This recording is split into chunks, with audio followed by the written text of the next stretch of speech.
All right, so I'm joined here with Marissa Jordan. She's the recreational coordinator here with the City of Fort St. John. And today we're going to be talking about the prep for the High on Ice Festival. Super excited for this event. Maybe just talk to me about kind of how preparations are going right now and kind of how far ahead of schedule or on schedule you guys are. Things are looking pretty good so far. A lot of people don't realize you take about 6 months to plan an event like this. So we start planning as soon as our Canada Day event is over. We're looking at winter. We're looking at planning this festival. So we've been chipping away at it for a significant amount of time now. So with it being, I think we're at 15 days out. Things are coming together pretty nicely. We've got all our community groups involved. Internally we're working out kind of the last minute details and hashing those things out. So the only thing that we're keeping our fingers crossed for at this stage is weather. And that's always kind of last minute Mother Nature's call, right? Absolutely. Now this year, of course, the ice sculpting competition is kind of the center of the event. And this year, you guys are actually able to bring in a local sculptor. Maybe just talk to me a little about that. Yeah, so typically, I mean, we try to look for the best of the best. So we get carvers from all over the world, and Andrew's been involved in the festival for a couple of years now, and the consulting group in charge of the ice and snow portion thought, he's been involved. Let's show the community what this guy can do. So they're hiring him as one of the professional carvers this year, and he'll be doing a couple pieces and helping out on site.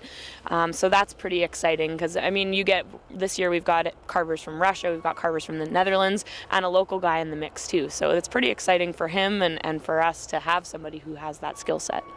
And just talk to me about, you kind of said the skill set these guys have and that they kind of work with all different types of materials and everything. Just maybe for people who haven't actually came down to the event, just maybe paint a small picture of what they can expect with these ice sculptures. Sure. So, like you said, a lot of these artists work in different mediums. So they work in ice and snow, they work in wood carving, they work with sand, they work with stone. So they're multifaceted artists, so to speak. They work with different materials, and they actually achieve a professional status through different competitions and sanctioned events. So, we hear about how these guys build up their resumes, and those are the ones that we want. So, when you think of an ice carving, I don't know what most people think of, but a lot of the times you see like a fountain or something small. These guys are making, last year we had a 15-foot sculpture in the park, and they're making these very impressive creations, and we use a theme. So it's not like they're freestyling doing exactly what they want and they can only carve one or two sort of things. We give them the theme and they work with that. So they're very much able to pull together an idea based on what someone else says. So it's not like they have a couple go-tos and that's what they're carving everywhere. They can make very different works of art every year after year. And it's not just about the ice sculptures. You said there's events happening all over town. Maybe just preview or highlight a few of those and kind of what's going on throughout the weekend. Sure. So we definitely want to highlight the park. We want to see people coming down here.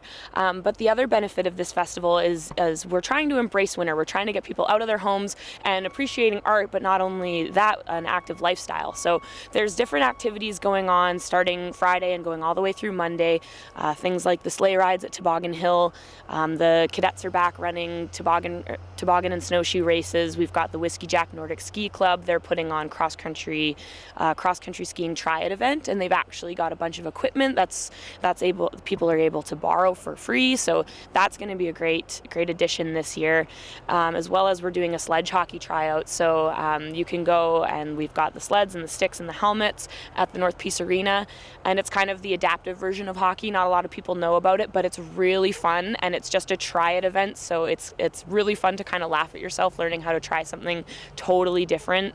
Those are just that's a snapshot of everything that's going on. So we have the events calendar on our website and encourage people to sort of plan your weekend and get out and not only come to the park but explore the city and get involved in other activities.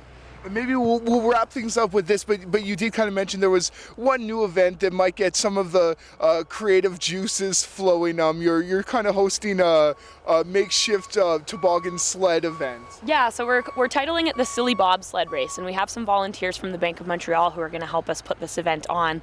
And right now it's sort of a weather-dependent thing, but we're in the works. Our team is constructing a bobsled track at Toboggan Hill, and what we're hoping people will do is get creative, like you said, and put together a makeshift bobsled that they can rip down this hill, and we'll have a division for adults and a division for families, and there will not only be prizes for the fastest times, but we want to see people get creative. So we want to see your costumes, we want to see your bobsled. It can be made out of whatever materials you can come up with. It should be ski based on the bottom, or it might not make it down that track, but other than that, we want to see what people can come up with. So teams of 2 to 4, I mean, there's flexibility around that too, depending on what people can come up with, but we're really excited for this event. We've kind of had some inspiration from some other communities that have put on similar ones, and I think we could probably get pretty creative. We're a winter city up here, so I think people might have some ideas as to how they can build that. If the track doesn't get built, we're just going to do it like a soapbox derby. So anything that you can come up with to race down the hill, we want to see what you can come up with. So if it's made out of cardboard, if it's made out of another sled and you just add walls to it, like, we want to see what you can build and how creative you can get. So we're excited for that event this year. Who doesn't want bragging rights for that tournament right there? That sounds really fun. So just give us an overcap of when the festival is taking place and kind of when people can come out and see the sculptures. The festival kicks off right here in Centennial Park on Friday, February 10th. We know that people see the ice slides being built, and that's super exciting, but we ask that people hold off until those opening ceremonies around 4:30 on the Friday. Then we're going to have live music, face painting, some opening remarks from our mayor and council. Our mascot Frozen John will be on site. We're going to have all sorts of stuff going on here, and it's going to be really exciting. We have the Canadian Grind year after year, free delicious hot chocolate in the park. So that's when the event sort of kicks off that evening, and it goes all the way. We have activities until Monday afternoon. So we have on Monday, things slow down a little bit, but there's still sleigh rides, there's still the sculptures will be up, and the free swim at the pool. So things don't stop for about 4 days. So we'll ramp up on February 10th and close off February 13th.